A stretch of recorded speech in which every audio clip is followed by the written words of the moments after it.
pudo analizar las diferentes candidaturas.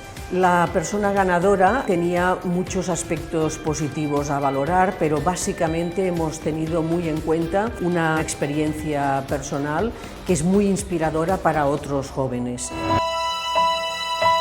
Estem aquí a Barcelona i és per nosaltres un plaer. Amb aquestes parets respira l'esperit de la fundadora d'aquesta casa, que va dedicar gran part de la seva vida precisament a treballar per la gent més necessitada. El jurado ha decidido conceder el premio Fundación Princesa de Girona 2016 en la categoría social a Luz Bello Sánchez, por su historia de superación personal inspiradora para otros jóvenes, por haber desarrollado un modelo sostenible y replicable que utiliza la tecnología para afrontar el reto social de la dislexia al servicio del bien común y con un alto efecto multiplicador.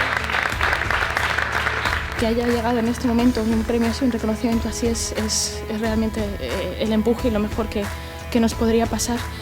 Así que muchas gracias por la confianza y lo que os he dicho, es una responsabilidad para todos nosotros para realmente cambiar el mundo de la dislexia. It's about our future. We will be the ones suffering from the consequences if we don't act. Un emprendimiento social es un proyecto que se orienta al bien común, aquello que es comúnmente positivo para todos. Luz, Rello y Félix son el exponente más claro de lo que es un emprendedor social.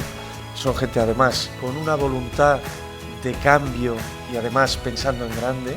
I think that every child, every young person can be a social entrepreneur.